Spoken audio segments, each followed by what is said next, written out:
Welcome to the second video in my series on refurbishing a Project One Mark III stereo receiver. Please bear in mind that I am a novice and this is the first stereo receiver that I've ever tried to restore. It's not a pioneer unit that's worth a good deal of money.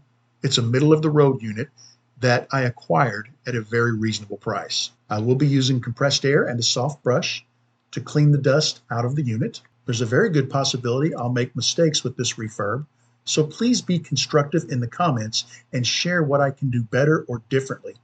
The goal here is to learn and to share that learning with others.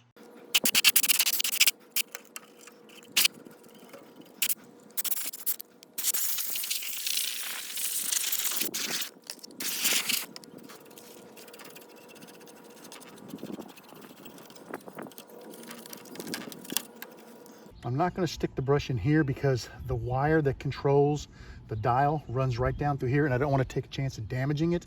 So I'll just use air in that area.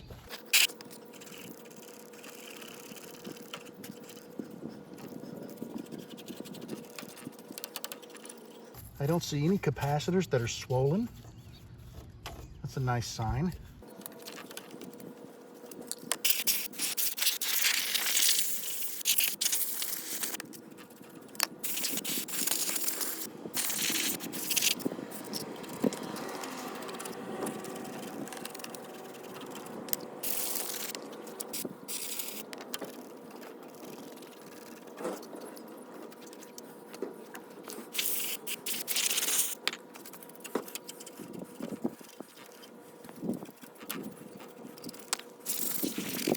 That went way better than I ever expected.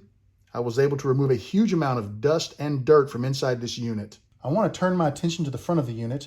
I'd like to get all of the knobs removed, and then there are 7 screws for the faceplate, 3 on top, 4 on the bottom.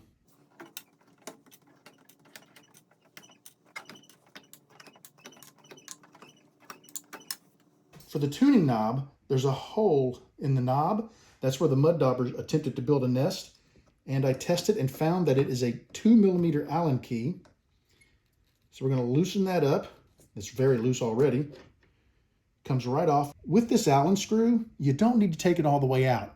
Just break it loose and loosen it enough to slide the knob off of the shaft. You can see right here, this is my mud dauber. We'll get all that cleaned out. But right now, I'm going to put the Allen wrench back into the screw. And I'm going to tighten it down because I don't want it to come loose and fall out.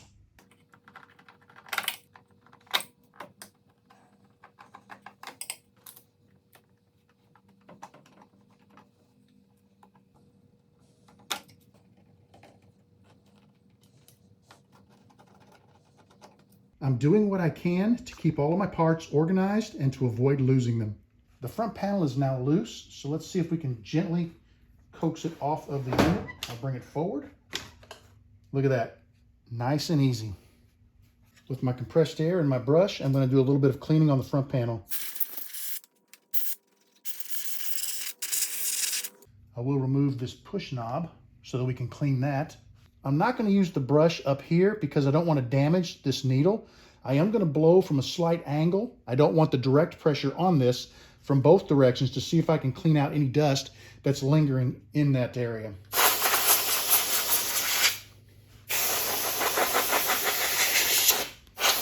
I'm ready to clean the stereo faceplate, and I got to be honest with you, I've been looking forward to this step. I'm super excited because I cannot wait to get the grime off and see just how good this looks cleaned up.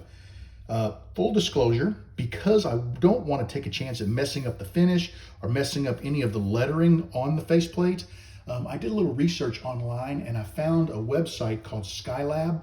And they do a lot of stereo videos. My guess is if you found my little middle of nowhere video, you probably have watched the Skylab videos. And I'm going to be using the method that they used in their video to clean a faceplate that they were working on. I got a coffee cup here and I'm going to fill it up about 3/4. I am using distilled water. I have a water softener at my home. And the last thing I want to do is add water with salt in it to clean these parts because I don't know what it'll do to them.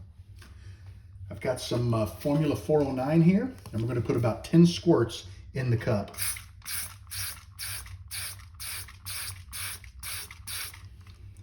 Now we're going to drop our knobs in. I got all of the, well, most of the muck out of there from the mud dauber.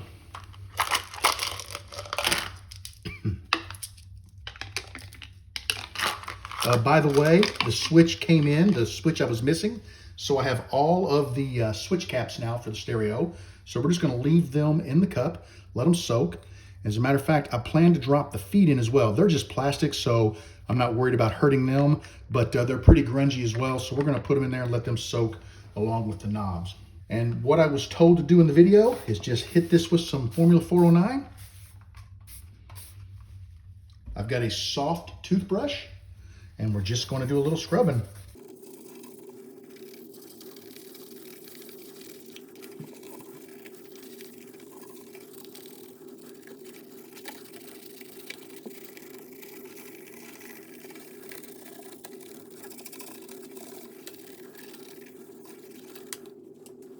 Got a microfiber cloth here, and I'm just going to wipe everything down.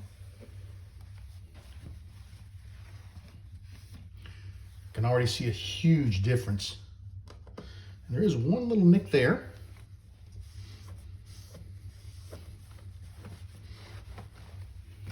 I've got a little bit of Windex here. I'm just going to hit the glass. I know that's supposed to be plexiglass, but it certainly feels like glass. I actually tapped it with one of the knobs, and it made more of a clicking noise like glass would. So I don't know, maybe I got lucky and it is glass.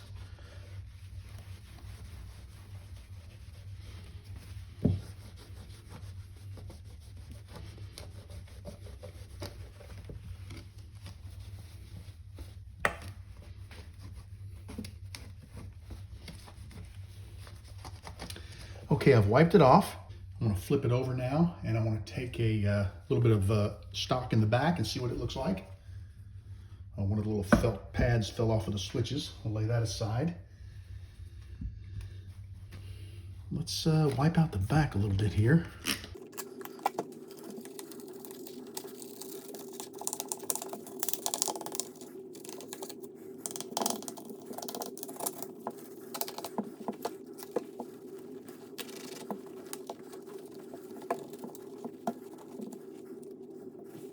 Can't get below these switches. These are kind of tough, these little areas here, because there's little prongs that stick up on each of these little holes for the switches.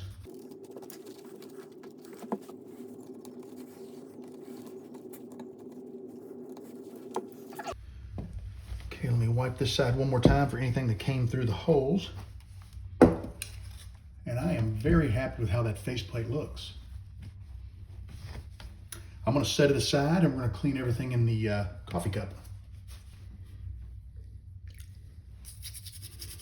Just going to use the toothbrush and scrub everything off. I am not going to make you sit here and watch me scrub every single switch knob and every single foot. I'll do one of the feet, wipe it off, and then I'll maybe do the large knob if I can get to it. The one that had all of the, well, that was good. The one that had all of the mud dauber stuff in it. See if we can get it out. I think I overfilled the cup a little bit, so probably should have not done it quite so full. Here comes the big knob. Luckily, I'm doing this on a counter, so if the rug or the towel gets wet and it soaks through, it's not going to hurt a darn thing.